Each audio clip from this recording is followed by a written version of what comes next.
Porque o Senhor é bom e a sua misericórdia dura para sempre. Amém? Amém.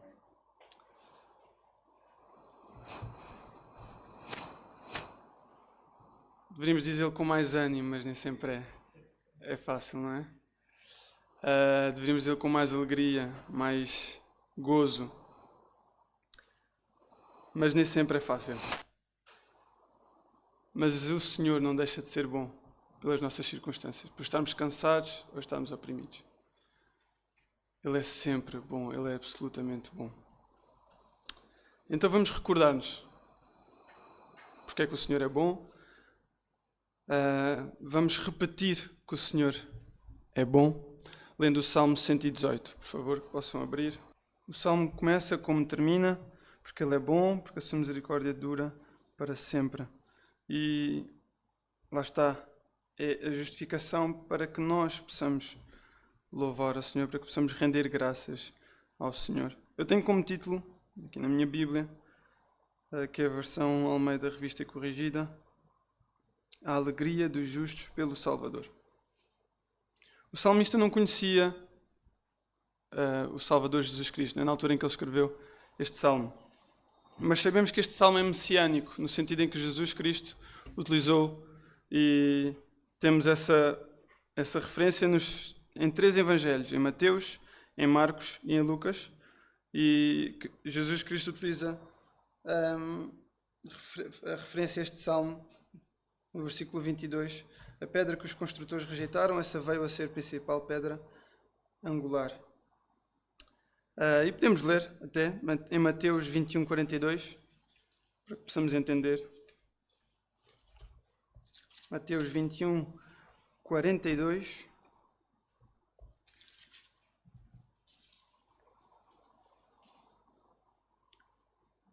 Passo a ler. Perguntou-lhe Jesus: Nunca lestes nas Escrituras? A pedra que os construtores rejeitaram, a pedra que os construtores rejeitaram, essa veio a ser a principal pedra angular. Isto procede do Senhor e é maravilhoso aos nossos olhos. Ele continua: Portanto vos digo que o reino de Deus vos será tirado e será entregue a um povo que lhe produza os respectivos frutos. Ele estava a responder aos fariseus, depois de ele ter falado da parábola do filho que cuida da vinha do seu pai e que depois é maltratado. E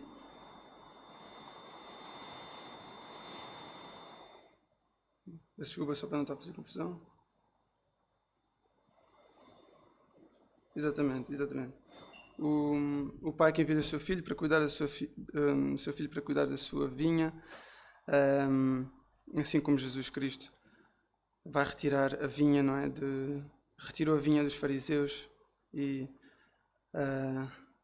cuida dela, e realmente o fruto não vem dos fariseus, mas vem do seu povo escolhido, o povo que realmente obedece a Jesus Cristo. Ou seja, o salmista escrevia, não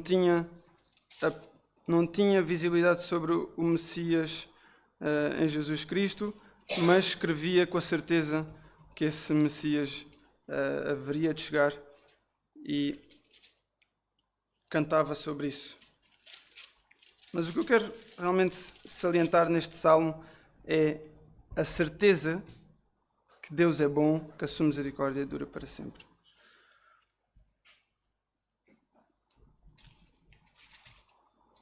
Porque podemos ver ao longo dos salmos, é uma certeza que é muitas vezes cantada. O povo cantava isso de forma tão natural, de forma tão confiante, que estava na ponta das suas línguas.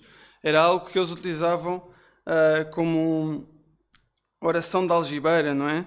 Estas repetições de que o Senhor é bom, e fazendo também referência a essas repetições, podemos ver no Salmo 136, é um salmo completo de repetições, em que o salmista diz: rendei graças ao Senhor porque Ele é bom, porque a sua misericórdia dura para sempre.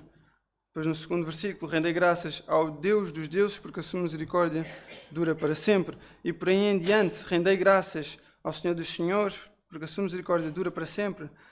seja, é mencionado um atributo de Deus, é mencionado que Ele é Senhor dos Senhores, e o povo responde porque a sua misericórdia dura para sempre, como se fosse alguém a dirigir o cântico e o povo a responder sempre porque a sua misericórdia dura para sempre. No ABS foi esta a ilustração que o Miguel nos passou, alguém a dirigir o povo, os levitas, e esta repetição ser sempre entoada e aumentando de tom, aumentando de volume, que era espelho, que era mesmo reflexo da confiança do povo na bondade de Deus. Portanto, para nós está claro que o povo de Israel tinha a certeza que Deus era bom. Mas para nós está claro? Será que para nós é fácil no dia a dia, perante as circunstâncias, termos esta oração de algibeira, termos presente este cântico nos nossos corações de que o Senhor é bom, que a sua misericórdia dura para sempre? Será que o dizemos com a mesma confiança, com a mesma alegria? Será que para nós é fácil também dizermos que o Senhor é bom quando olhamos para as notícias e vemos guerras, quando olhamos para, se calhar, pessoas que nos são próximas e vemos dificuldades financeiras, fome? Quando em determinadas fases da nossa vida temos provações e dificuldades, planeamos algo, não é? Com a nossa força, com o nosso método, e depois esses planos não correm como o esperado.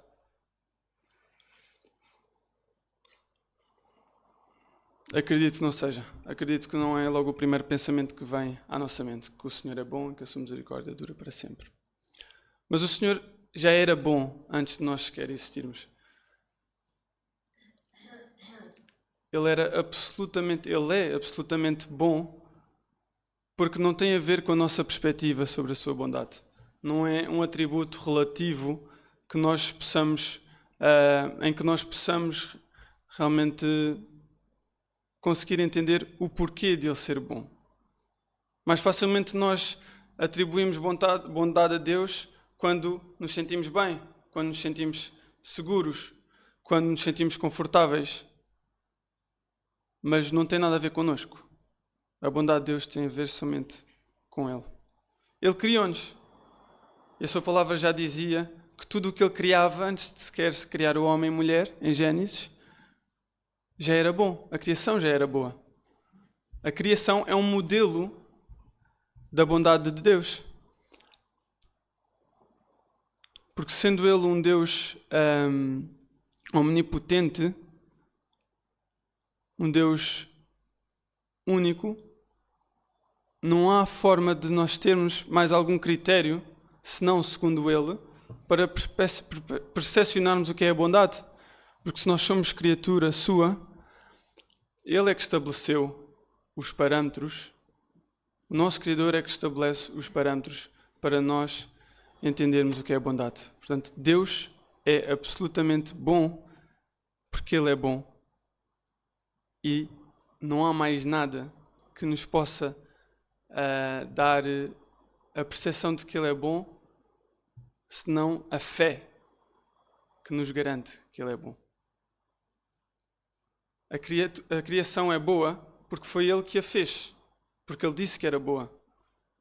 Nós não podemos olhar para uma girafa e entender, opa, a girafa é boa porque tem um X altura, tem as pintas pretas,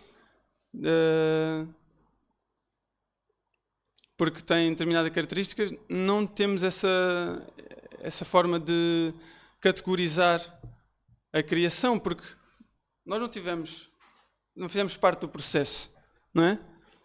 Da mesma forma que não fizemos parte do processo, também não fazemos parte do processo da vida. A vida acontece com a permissão de Deus. E se Deus é bom perante todas as situações que o Salmo refere, não é?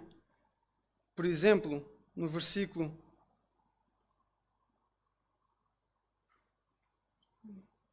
Desculpem. Por exemplo, no 136, olhamos para o 136.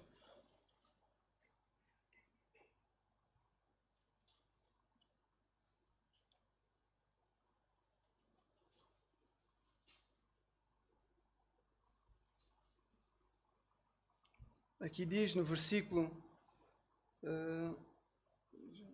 11: E tirou Israel do meio deles, porque a sua misericórdia dura para sempre. Ou seja, ele estava-se a referir à saída do povo israelita do Egito. Sabemos que Deus estava com eles, o Senhor estava com eles durante esta saída, mas sabemos que no deserto o Senhor não estava com eles, porque eles desobedeceram. Mas o Senhor nunca deixou de ser bom. Não é por isso que o salmista deixa de escrever que o Senhor é bom. Não é porque o Senhor mandou provações para o povo pela sua desobediência, mandou o seu juízo pela sua obediência, que o salmista deixa de cantar que o Senhor é bom. Ou seja, a bondade de Deus é absoluta e, portanto, não depende da nossa perspectiva. Por mais que nos custe, em determinadas fases da nossa vida, não podemos categorizar Deus, ou a bondade de Deus, segundo a nossa experiência, mas pela fé devemos entender que só o Senhor é bom, que a sua misericórdia dura para sempre. E dessa forma, entendendo que Ele é absolutamente bom, podemos, perante as diferentes circunstâncias, cantar isso mesmo, guardar nos nossos corações que Ele é bom. Nós é que deixamos de ser bons e nos afastamos da sua bondade. Por isso é que é difícil percepcionar a sua bondade, porque é difícil participar do seu gozo. Mas em Cristo Jesus temos essa certeza que mesmo com o nosso pecado, que nos impede muitas vezes de percepcionar a sua bondade, de fazer parte do gozo, do seu gozo, sabemos que Ele em Cristo Jesus nos deu acesso e nos permite que estejamos com Ele e façamos parte deste gozo. Mas no dia a dia, pela forma como vivemos, pela forma como nos distanciamos de Deus, esta segurança que o salmista tem na bondade de Deus, muitas vezes custa-nos de verbalizar, custa-nos de sentir. Mas a verdade é que a vida acontece e somos confrontados com situações em que nada nos resta a não ser a bondade de Deus, a certeza de que a sua misericórdia é eterna. Então podemos ler no Salmo 126, por favor.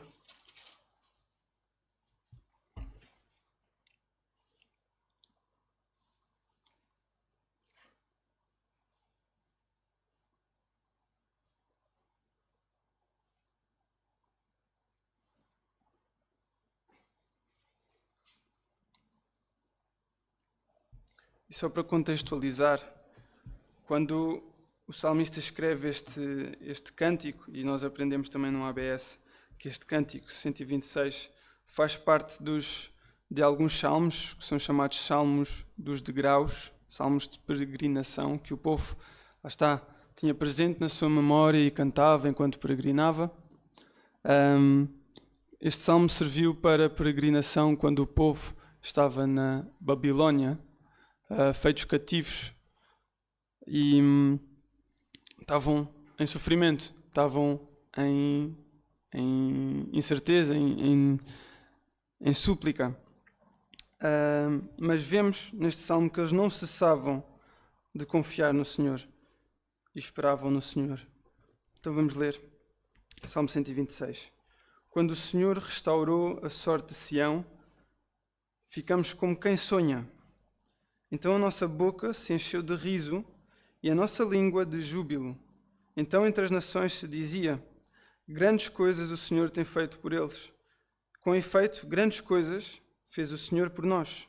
Por isso estamos alegres. Restaura, Senhor, a nossa sorte como as torrentes no Négueb. Os que com lágrimas semeiam, com júbilo ceifarão. Quem sai andando e chorando, enquanto semeia, voltará com júbilo, trazendo os seus feixes. Amém.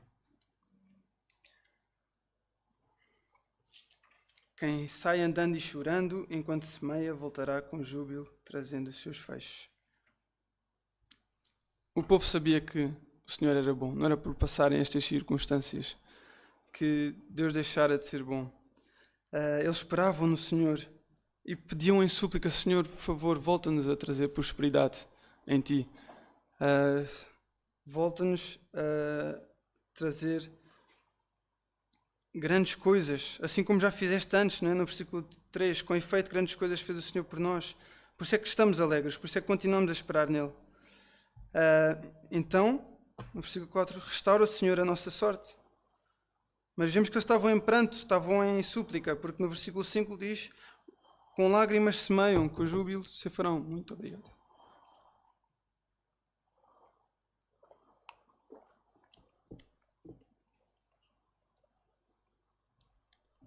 Mas eles sabiam que, esperando no Senhor, eles iriam colher aquilo que em lágrimas semeavam.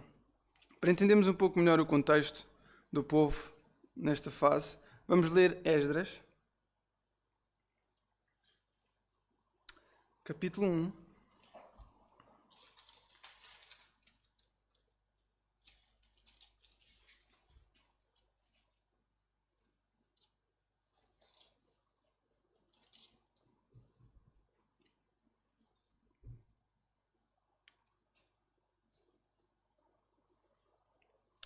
Versículos 1 a 3. Por favor, alguém que possa ler. No primeiro ano em Ciro reinou na Pérsia, o Senhor cumpriu o que tinha anunciado pela boca do profeta Jeremias. Inspirou Ciro a publicar um decreto que foi dado a conhecer de viva voz e por escrito a toda a parte do seu império. Dizia o seguinte: Ciro, rei da Pérsia, declara: o Senhor, Deus do céu, deu-me todos os reinos da terra e encarregou-me de lhe reconstruir o templo em Jerusalém, cidade situada na Judeia. Que Deus esteja com todos os meus súbditos que pertencem ao seu povo e adoram este Deus. Que voltem a Jerusalém para lá reconstruírem o templo do Senhor, Deus de Israel, o Deus que ali é adorado. Até o 3, é isso mesmo. Obrigado, Ana. Isto é um motivo de alegria, certo? O povo tinha passado 70 anos na Babilónia. 50 até este decreto ser feito por Ciro. E depois, enquanto o povo ia aos poucos de volta a Jerusalém, passaram mais 20 anos. Portanto, 20 anos em que eles iam peregrinando de volta a Jerusalém, porque eles eram muitos. Então, 70 anos de pranto, realmente esperando no Senhor, como nós lemos, o Salmo 126, e através da permissão de Deus, Ciro, rei da Pérsia, que se autodenomina como rei dos reis, ou seja, totalmente poderoso, mandava em tudo, em todos, ele não é por essa posição de autoridade que deixa de estar debaixo da autoridade de Deus. Então Deus, através de Ciro, diz: ok, eles estavam debaixo da tua autoridade, do teu subjugo, mas eu agora quero que eles voltem para Jerusalém. Então utilizou Ciro para que houvesse esta permissão que o povo regressasse do seu exílio e pudesse novamente voltar a Jerusalém. Aquilo que durante gerações, porque 70 anos são muitas gerações, durante gerações era ambicionado, era sonhado em oração, era pedido continuamente, foi respondido através de Ciro. Então vemos que nesta fase o povo regressa, muitos deles do povo israelita nunca tinham conhecido Jerusalém, não é? Porque são gerações que vêm a seguir, não fizeram parte do exílio, nasceram na Babilónia, nasceram com os costumes, com a cultura da Babilónia, mas vemos que eles têm agora a possibilidade de regressar à casa dos seus pais através deste decreto. De seguida, mas atenção, este decreto foi dado com a permissão de Deus. Só antes de irmos para a próxima passagem, muitas vezes nós olhamos para os líderes do nosso país, olhamos para os líderes de outros países, não é? E questionamos. E temos dúvida, temos receio do que é que poderá vir daí, não é? Fase de campanhas, de eleições, vemos os candidatos e metemos as mãos à cabeça e pensamos: Senhor, isto está muito complicado, isto não vem daí coisa boa. mas que em todo o tempo possamos confiar que o Senhor, Ele não deixa de ser bom por causa dessas pessoas, não deixa de estar atento ao seu povo por causa dessas pessoas. Ele tem autoridade sobre todos os líderes, mesmo aqueles que nós achamos que têm todo o poder, não é? Podemos facilmente pensar num nome, ou dois, ou três, que se calhar têm muito poder na época em que vivemos hoje, mas eles estão debaixo da autoridade de Deus. E se for a vontade de Deus, eles vão ser submissos e vão fazer segundo o propósito de Deus. Então possamos descansar nisso também, através desta passagem. Mas, um bocadinho mais à frente, em Esdras 2, portanto, capítulo 2, versículos 64.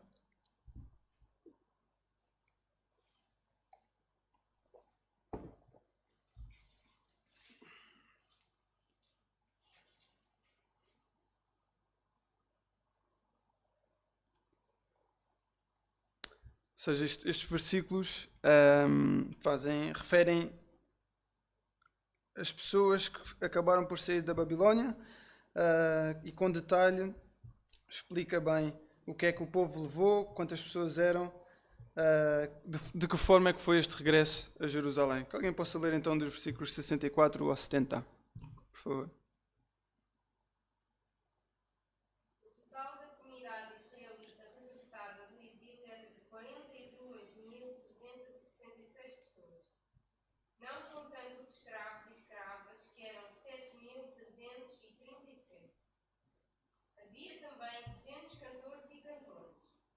Possuíam 736 cavalos, 245 mulas, 435 camelos e 6.721. Alguns chefes de família, ao chegarem ao lugar do templo do Senhor em Jerusalém, fizeram espontaneamente ofertas para que o templo de Deus fosse reconstruído no seu antigo lugar. Contribuíram para esse fim de acordo com as suas posses, e tudo somou cerca de 61.000 peças de ouro, 2.800 quilos de prata e 100 vestes sacerdotais. Os sacerdotes, os levitas, algumas pessoas do povo, os cantores, os porteiros, os servidores do templo fixaram-se nas suas próprias cidades. Os restantes israelitas foram para as suas terras de origem. Obrigado, Ana. Uou! O povo tinha muita coisa, não é? Eles conseguiram levar muita coisa de volta a Jerusalém. Eles, efetivamente, tiveram alguma prosperidade na Babilónia. Ou seja, eles foram feitos cativos, mas durante as gerações que vieram e viveram na Babilónia, eles tiveram prosperidade, porque se não a tivessem, não regressariam tão abastados para Jerusalém. Ou seja, o povo foi feito cativo na Babilónia, encontrou na Babilónia prosperidade, tiveram gerações que nunca conheceram Jerusalém, mas que pelo contrário foram educados, foram instruídos na cultura babilónica e dessa forma encontraram prosperidade, recursos, como podemos ver, que lhes permitiria viver de forma bastante confortável. Mas eles decidiram regressar. Eles decidiram regressar porque nada disso os preenchia verdadeiramente. Eles sabiam que eram um povo de um só Deus. Um povo do único de Deus. E a sua fé foi preservada. Estas gerações que não conheciam Jerusalém foram instruídas na lei do Senhor, guardaram a bondade de Deus no seu coração. E foi isso que os fez voltar, mesmo perante toda esta prosperidade. Então a pergunta que faço perante estas passagens, perante esta última passagem é: onde é que nós temos investido os nossos sonhos? Onde é que nós temos investido os nossos recursos, o nosso tempo? Será que nós estamos na Babilónia e que nos estamos a deliciar com aquilo que a vida nos proporciona, com o conforto, com os recursos, sejam eles financeiros ou sociais, com o estatuto que temos?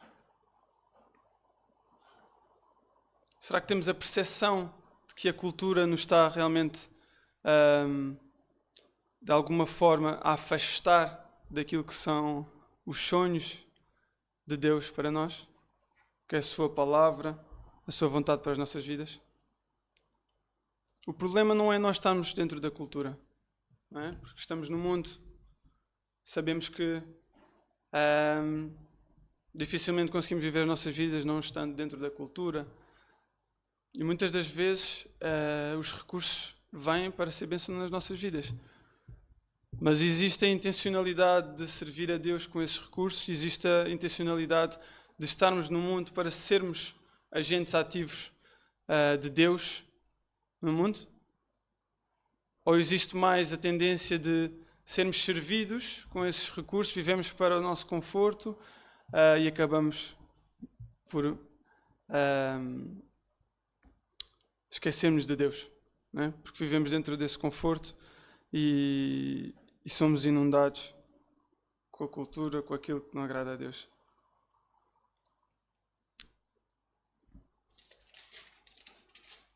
O povo israelita conseguiu ser obediente e guardou a palavra de Deus, a sua verdade. Passaram 70 anos e eles decidiram voltar todos. Vamos ler em Jeremias 29, 4, 14.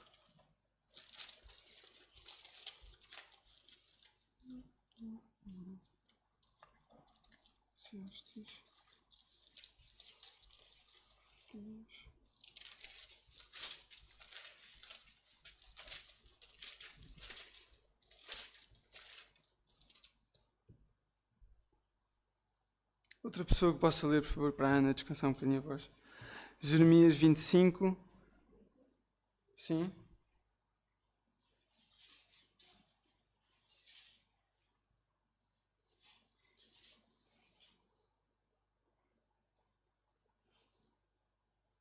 Desculpem, enganei-me. Jeremias 29. Versículos 4 a 14, por favor. Minha versão diz assim: assim diz o Senhor dos Exércitos, o Deus de Israel, a todos os exilados que eu cortei de Jerusalém para a Babilônia, edifiquei casas e habitei nelas, montei pomares e tomei o seu fruto, tomei esposas e gerei filhos e filhas, tomei esposas para os vossos filhos e dei vossas filhas a maridos, para que tenham filhos e filhas. Multiplicai-vos aí, não vos diminuais. Procurai a paz da cidade para onde vos desterrei e orai por ela ao Senhor. Na sua paz vos tereis paz. Porque assim diz o Senhor dos Exércitos, o Deus de Israel: não vos enganem os vossos profetas, que estão no meio de vós, nem os vossos adivinhos, nem deis ouvidos aos vossos sonhadores, que sempre sonham segundo o vosso desejo. Porque falsamente vos profetizam eles em meu nome. Eu não os enviei, diz o Senhor. Assim diz o Senhor: logo que se cumprirem para a Babilônia 70 anos, atentarei para vós outros e cumprirei para convosco a minha boa palavra, tornando-a trazer-vos para este lugar. Eu é que sei que pensamentos tenho a vosso respeito, diz o Senhor. Pensamentos de paz e não de mal, para vos dar o fim que desejais. Então me invocareis, passareis a orar a mim, e eu vos ouvirei. Buscar-me-eis, me achareis, quando me buscar de todo o vosso coração. Serei achado de vós, diz o Senhor, farei mudar a vossa sorte. Congregar-vos-ei de todas as nações e de todos os lugares para onde vos lancei, diz o Senhor, e tornarei a trazer-vos ao lugar de onde vos mandei para o asilo. Palavra do Senhor. Obrigado, Gadi. Obrigado. Aqui vemos que o Senhor estava a comandar tudo. Ele estava a controlar tudo o que o povo vivia. E o Senhor estava com eles.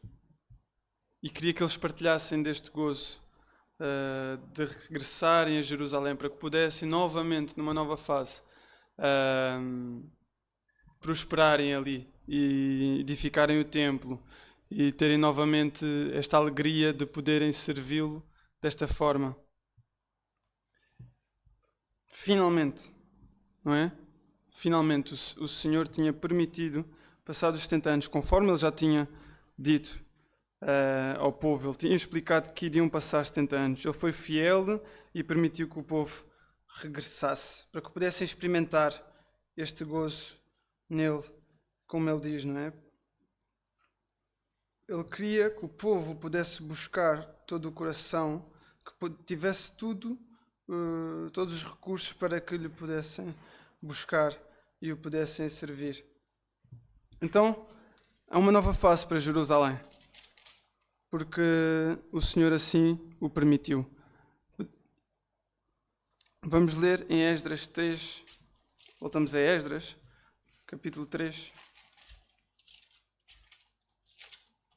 para que possamos entender qual foi a reação do povo quando, depois de passarem 70 anos na Babilónia, depois das profecias de que iriam regressar e de finalmente o Senhor ter-lhes permitido que essas profecias pudessem ser cumpridas, vamos perceber o que é que como é que o povo reagiu, não é? As gerações mais antigas que conheciam Jerusalém e as gerações novas que não conheciam, como é que eles reagiram perante o regresso a Jerusalém.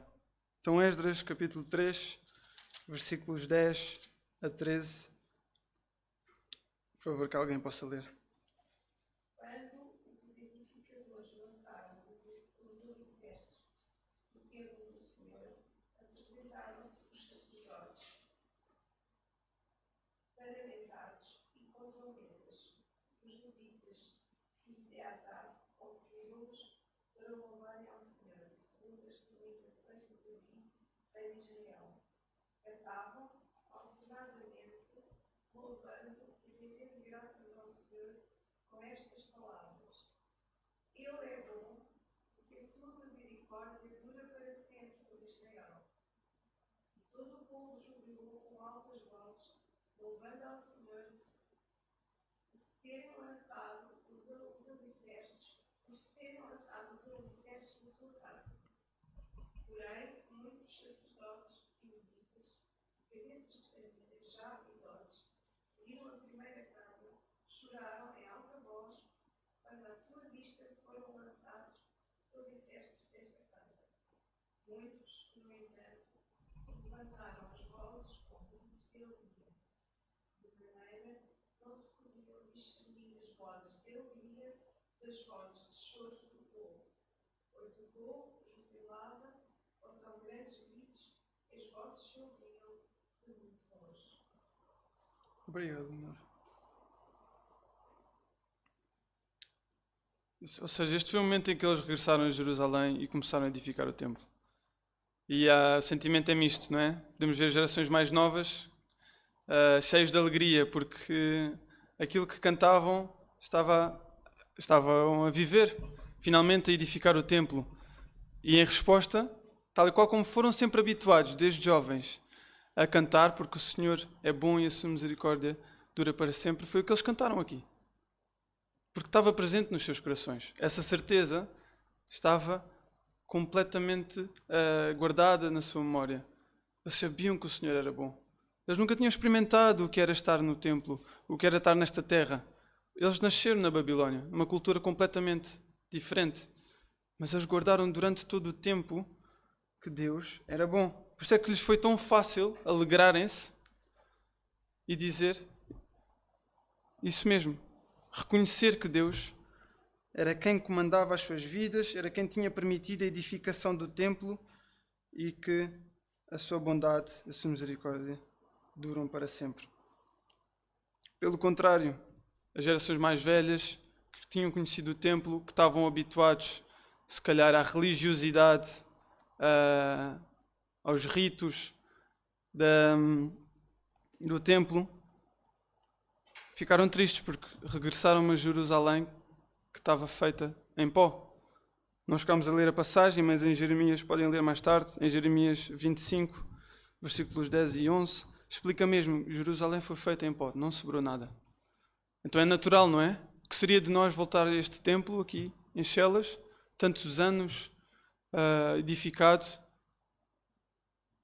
e iríamos embora por uma temporada, quando regressássemos já não existia, já não estava aqui.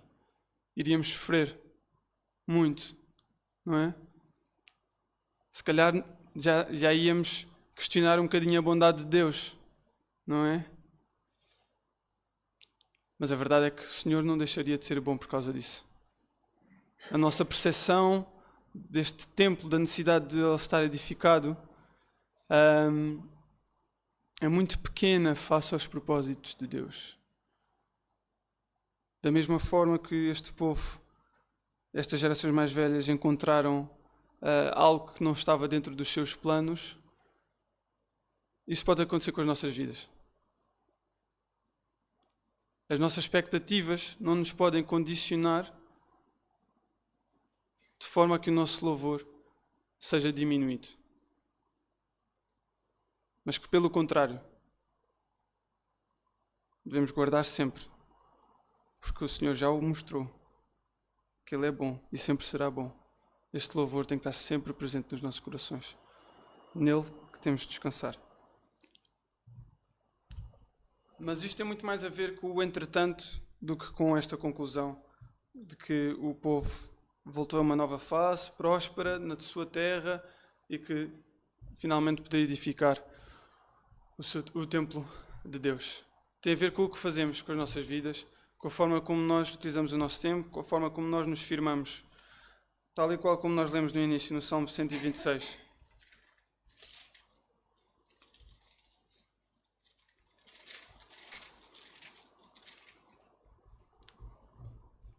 Eles esperaram sempre no Senhor, mesmo com lágrimas. Eles continuaram a perseverar no Senhor. Como é que nós utilizamos as forças que Deus nos dá? Como é que nós utilizamos a sabedoria que Deus nos dá, a intelectualidade, os dons, o tempo? Como é que nós escolhemos utilizar os recursos que, com a permissão de Deus, nós temos hoje?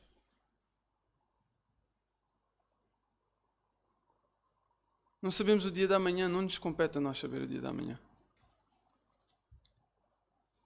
Não podemos adiar sempre sermos fielmente obedientes à palavra e à vontade de Deus. Priorizamos outras coisas, sempre achando que haveremos de ter tempo mais lá para a frente. Mas a verdade é que, na hora H, podemos ser chamados a perseverar, não é? Podemos ser chamados a guardar nas nossas memórias a bondade de Deus, mas porque não utilizamos o tempo da maneira correta, essa oração não vai estar guardada nos nossos corações e vamos vacilar. E vamos desesperar. Se calhar foi bom a geração mais nova não conhecer Jerusalém, não conhecer o templo, porque não se agarraram à estrutura, não se agarraram à religião, mas agarraram-se às promessas de Deus e à sua fidelidade. Agarraram-se somente a Deus. Pode ser com choro, pode ser com pranto, mas esse choro, se for no Senhor, se for esperando no Senhor, semeando esse choro, vamos escolher frutos de paz, vamos escolher justiça. Não é? Podemos não ser nós a colher, pode não ser a nossa geração, podem ser as gerações a seguir, mas sabemos que o nosso galardão não é aqui. Sabemos que a eternidade já nos foi comprada em Cristo Jesus. Essa é a melhor colheita de todas. É aquela que nós queremos realmente esperar. A eternidade com o nosso Deus e desfrutar do seu gozo eternamente. Onde não haverá mais choro, não haverá mais súplica, não haverá mais pranto, mas será gozo sem fim, plena paz, plena alegria.